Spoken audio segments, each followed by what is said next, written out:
meet you. We have not met, right? No. Okay, I didn't think we had. Now, and you are, this is a fascinating story. You are from? Ukraine. Ukraine. Yes. And you moved here, you were how old? 7.5. Okay, and obviously did not speak English. The thing is, everybody has a story, and I don't know really why my story is so fascinating. I think from my parents' point of view, it's much harder than it was for me. Mm-hmm. But yeah, I came in '91. It was my brother, myself, my parents, my grandparents. Mm-hmm. Yeah. So but you don't remember it as being hard? I mean, I do, because second grade, I blocked out. But Well, that's, yes. But I didn't realize it till much later when my parents explained to me. Apparently, I cried every day, and I don't recall that. Right. I know my grandmother came to school with me with, like, candy to have kids be friends with me and be nice to me. I know, God bless her. Yeah. Oh, my God. She passed out candy so that they would be friends with you? Yeah. I know. She's an amazing, amazing woman. A lot of people here will have some kisses to hand out, and you'll be able to go to work and hand out your peppermint patties. It works, apparently. Yeah. I got a friend. Really? From the candy? Yeah. Now, but what a story. So they just up and left and had no money and just came here? $250 for a family of 4. Wow. Is what you were allowed to take. Now it's different. I think now you can transfer money and belongings and things, but at that point you couldn't. Wow. Yeah. Amazing. They're great. They're great parents. And then what made you watched a lot? Is that what got you into acting? You watched television? Or? No, because we couldn't afford TV. Mm-hmm. So it was after-school activities were available at the time during the Clinton administration, and so I didn't say anything. I'm just saying that at that time, you know, I was allowed to stay after school with art classes and things like that. Right. And then when Clinton stopped being president, my after-school activities got cut. Right, yeah. And still you didn't say anything. You're just saying. I'm just saying what happened. All right. And so when a family that works full-time, they can't afford a babysitter, you got to do something with your child. Right. And so I got stuck into another class, and it was what ended up becoming an acting class. And my manager, Susan Curtis, who's my manager to this day, was driving by, long story short, believed in me for some reason or another. My parents couldn't afford headshots, we couldn't afford wardrobe, we couldn't, you know, I stayed in school full time, and she took me to my first audition, which was a glitter hair Barbie.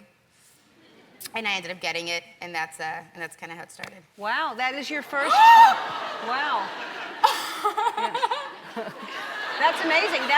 That's your first audition. That's pretty cool. And are your parents, they must be so proud now. My parents would be proud if I was doing anything as long as I was happy. But they are. They're incredibly proud. That's very sweet. Yeah. That's very sweet. All right, and the movie is #1. Yeah. That's exciting. Right? Doesn't suck at all. Yeah, not at all. I can't complain. Yeah. I'm so knock on wood, I'm okay. Did you have fun? Was it lots of action things for you? I did. I had fun. I mean, I had to learn how to shoot a weapon.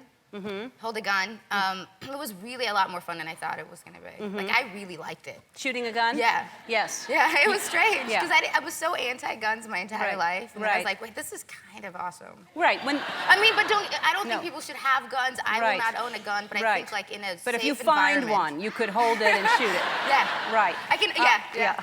No, but it is fun, because I've had to do it for movies, too, when you go to target practice and you're actually, because it's a lot of focus and on a target. And it's safe. You're in a safe environment with a lot of people, and it's very protected. And yeah, I was really good at it, I have to say. Ellen, I don't know why, but I really liked it. Oh, that's great. Yeah. Well, that's good. And Halloween, are you excited about Halloween? I am, because Halloween is my favorite holiday since I was little. I don't even know if it's a holiday, but my favorite day. We do murder mystery dinners every year. Sure. And in the house, we decorate like a little haunted house, and my friends come. And this year, a friend of mine's writing the murder mystery dinner, and our friends playing each other, which might be a disaster. Yeah. It could easily blow up in my face. Like, if I'm going to be my best friend, I'm totally going to make fun of her. Right. Oof, it's going to be rough. Yeah. Yeah, that could offend her if you're going to make fun of her. It's going to offend her, but at least she can offend me back. So I figured if everyone's offensive to each other, it's like, you know, equal. Great. We'll have a good last night together. No, that sounds like it might break up a lot of relationships. No, I don't doubt that we're going to have you back shortly after that, because I have a feeling it will. Oh, no. Yeah. Right now, I want to find someone to be my next guest. It's going to be one of you sitting in the audience, except everybody has to stand. All right? I'm going to ask questions, and the last person standing is going to come sit right here. All right, stay standing if you have black hair. Stay standing if you're an actress.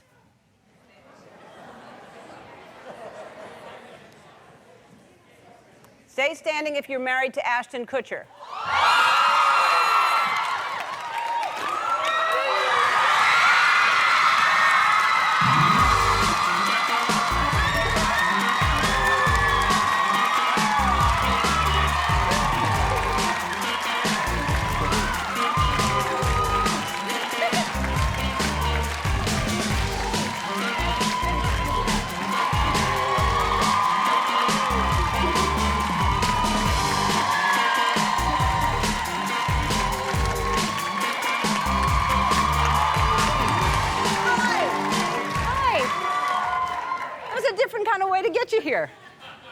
also you have me follow Oprah.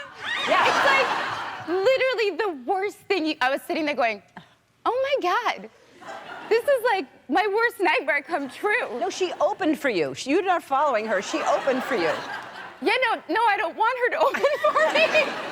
I mean, I love Oprah so much. I love her too, and I love you so much. Thank you for being here. We have had you on a bunch, and I like to ask people their favorite memories of being here. The first one that comes to mind is the obvious one. I was secretly pregnant. I was a little hormonal, and I just left the house to come here, and it was the Mother's Day episode.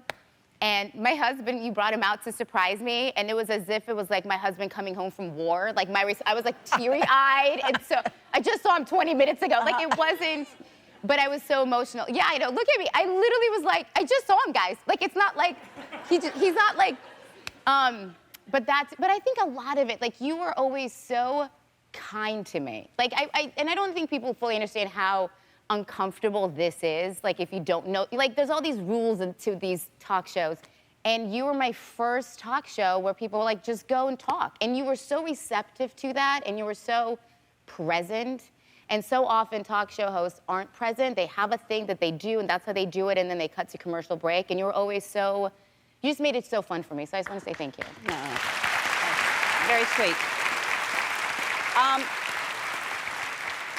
I adore you. I think you're an amazing human being, and what's happening in Ukraine is heartbreaking, and I can't even imagine what it's like for you. You have been, you're from there, your family's from there, and you've raised, I think, something like $35 million. Yeah, thanks, guys. Yeah. Thank you.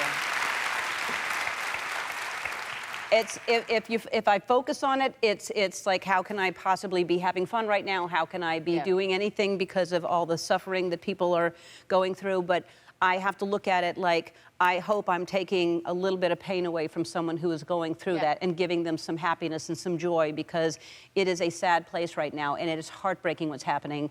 And I have done my part in all the ways that I can, and we want today, because you're here, 'Tis Best, because they're our partners, they want to give you $30,000 to help with your efforts. And